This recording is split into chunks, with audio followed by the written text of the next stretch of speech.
Mistplay blocks multiple accounts when it detects overlapping device identifiers, like the same Android ID, Google Play Services profile, or IP patterns linked to more than one account on the same phone. By the end of this, you'll know how to fix the block, recover access if possible, and stop triggering multi-account detection again.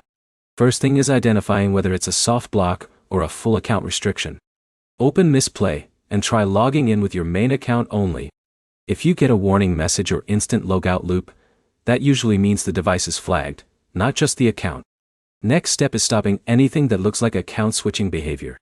Mistplay tracks device signals, so logging in and out of different accounts on the same phone can trigger a restriction. Pick one account and stick with it before doing anything else. Now reset the device side identifiers that often cause the detection. Go to Settings, open Apps, find Mistplay, then Storage, and tap Clear Cache. If the issue continues, you can also uninstall the app, restart your phone, and reinstall it from the Play Store.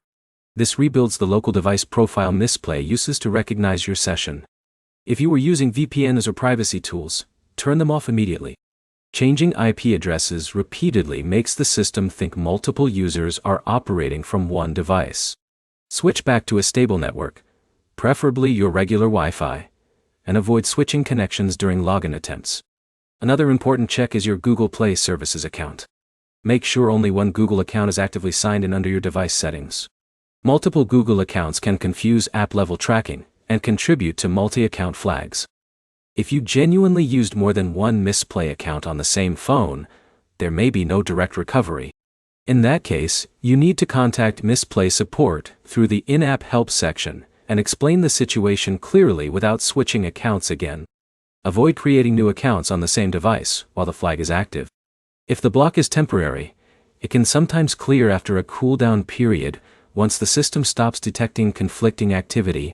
During that time, avoid reinstall loops, VPN changes, or repeated login attempts, since those extend the restriction window. To sum it up, Mistplay multi-account blocks usually come from device identifier overlap, frequent account switching, or unstable network signals like VPNs. Fixing it means stabilizing your device profile and sticking to a single account going forward. If your access returns, keep only one account on your device and avoid login switching so the system doesn't flag your phone again. Subscribe for more Mistplay troubleshooting guides that fix specific issues without risking your account or rewards.